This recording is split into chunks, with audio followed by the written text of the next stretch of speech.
Representation truly matters. Whether it's culturally or gender representation or something else, everybody should be included. And although LGBTQ representation in television overall as a media has increased a lot, it's really the animation world that's been progressing the most these last few years. And a major player in that push is RetroNemo, creator of Steven Universe. I'm RetroNemo, and on today's episode of Tales from Animation History, we're going to be talking about RetroNemo's quest for representation in animation. So if you've ever seen her wildly popular show Steven Universe, you can tell she's trying hard to put a good representation message in her own show. But she was working way harder even before that. RetroNemo originally worked on the Cartoon Network show Adventure Time at the beginning of its run. Adventure Time just ended and gave a lot of fans something to be excited about when they showed that the long hinted at Marceline and Princess Bubblegum relationship was sort of confirmed pretty much. They shared a kiss, they were seen together on the couch, it was really adorable, and fans wanted to see that for a long time. And the person who actually is responsible for this kiss coming to culmination is RetroNemo. According to Adam Muto, the Bubblegum Marceline kiss has been an ongoing conversation. It certainly wasn't in the show's original pitch. It was a relationship that evolved over time, offering former show writer / storyboarder RetroNemo, Steven Universe, to credit for building and nurturing that connection. So RetroNemo originally was the one who planted the seed for Bubbline, and she was the one who sort of kept it going and growing so they'd eventually turn into this. And there were a lot of early sort of hints even in the first 2 seasons of Adventure Time. Like, look at their reaction in the episode Go With Me.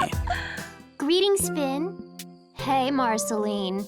Hello, Bonnabelle. Yeah. And even later episodes, like the musical What Was Missing, that sort of showed that the relationship was pretty complicated and seemed to be more than just friends. And it turns out it was worth it, because in this finale we finally got to see what we all wanted. And although she did a lot for representation in Adventure Time, RetroNemo trudged forward to do even more incredible work, this time at the risk of losing her own show. When Steven Universe was originally pitched, it was pitched as a show about her relationship with her little brother, not a bunch of lesbian space rocks as people joke about now. But the journey for representation in Steven Universe was less than easy. In fact, in the beginning, early days, it was extremely hard, and this is something they had to work up to for a while. According to Rebecca, when we started doing this in 2011, it was impossible, and it has become possible over the last many years of working really hard to do this. But she's right, things did change very fast in a couple of years. As you know, Steven Universe recently had historically the first gay wedding proposal in a cartoon between Ruby and Sapphire, and later an incredible gay wedding. Now, although it's not the first gay wedding in animation, it still is a huge push forward because there was so much built around this event. It wasn't just a thing that happened, the episode centered around it. And although they were allowed to get by for a while with a lot of LGBT hints and themes, the more they pushed to further this representation, the harder it became. They were getting more and more notes back from higher ups, and when they originally planned for the wedding, gay marriage was not even legal in the US yet. That's when Rebecca really took a stand. In an Entertainment Weekly interview, RetroNemo said, "If this is going to cost me my show, that's fine, because this is a huge injustice, and I need to be able to represent myself and my team through this show, and anything less would be unfair to my audience." And that quote was from 2016 when they originally started getting extremely serious about their message. Now, if you don't know, RetroNemo herself is bi and non-binary, so this meant a lot to her that she could get this through. Thank goodness it ultimately did happen. I'm kind of surprised considering how much Steven Universe has had in terms of LGBT hinting. Like Pearl's very obvious romantic relationship with Rose. Whether or not it was reciprocated later or not in the series, I'll leave up to you, but I mean, Pearl definitely more than liked her. But eventually apexing at this point where it is so obvious and it is so outright is beautiful and incredible to see. And RetroNemo really stood her ground for it. But it seems that animation as a whole is becoming more progressive in the last 5 or 6 years. We had the ending of The Legend of Korra, where it was revealed that Korra and Asami were in love with each other as they escaped away to the spirit world for a vacation after the chaos of the series. And the creators came right out after that saying they were a couple. They weren't trying to hide anything. The co-creator of the show saying, "You can celebrate it, embrace it, accept it, get over it, or whatever you feel the need to do, but there is no denying it." And to end the entire series on that note is pretty huge to do. I mean, the ending of a series is something that's going to be solidified with it for the rest of its life. It was a huge risk to make that last final scene the reveal, but they did it anyways because they knew what was right. Disney shows like Gravity Falls and Star vs. the Forces of Evil also have their fair share of representation. Star famously has a scene with men and women kissing in the background of a concert, and when outlets pointed out that this is a big historical thing, Nefsi actually was pretty surprised. According to an Entertainment Entertainment Weekly article, Nefsy remembers telling her character designer to go ahead and make some of the couples same-sex couples in the background of the particular Just Friends scene. She wanted to say, we have an S&P department, and at first they were like, could you change that? And I was like, well, why is that? I always wanted to know why, and then they were like, you know, actually, it's totally fine. So that was great. That's leaps and bounds away from just a few years ago when Gravity Falls tried to have an elderly couple kissing. Alex Hirsch fought as hard as he could to keep it in there, saying, why wouldn't you just let this happen? But eventually, Disney threatened to just completely cancel the episode, so Alex's hand was forced. According to Hirsch, we immediately got a note from the network saying two women falling in love is not appropriate for our audience. I immediately shot back with a one-word email, why? Which broke their brain because there isn't a good answer to that. However, in just a few short years, they were allowed to reveal that the Gravity Falls cops, Blubs and Derlin, were actually a gay couple. Although, according to Hirsch, this was during their series finale in 2016, and they did it because, quote, they wouldn't have to deal with me anymore, which, I mean, Alex Hirsch is just hilarious. I don't know. That might just be his humor. It still happened, which is a good thing. Even more recently, the Netflix original series Voltron Legendary Defenders revealed that one of its characters, Shiro, was gay. Not to mention a gay couple in The Loud House and in Clarence even had a gay kiss in one episode. Just in the background. It was perfect. If you lay this all out on a timeline, it seems almost exponential how much representation has been able to be put into animation in recent years. And I'm so glad that networks are allowing this to happen, that they're in some cases even pushing for it, and they're always standing behind the creators. Things may not always be perfect, and I know in other countries censoring is a lot heavier for these types of things, but the fact that it's happening at all is extremely important, and I feel like the best is yet to come. This is just the beginning for representation. But as always, I want to know what you guys think. Did you enjoy this animation history? Are you excited for this representation? Let us know in those comments down below. Tweet to us at Roundtable Vids or at RetroNemo. If you want to consider helping out the Roundtable, you can check us out on Patreon. There you can get exclusive access to scripts and avatars. So if you enjoyed this video, make sure you give it a like, share it, subscribe, and turn on that notification bell to stay in the loop with all things animation. Guys, I'm RetroNemo. This is a tale from animation history, and I'll see you next time.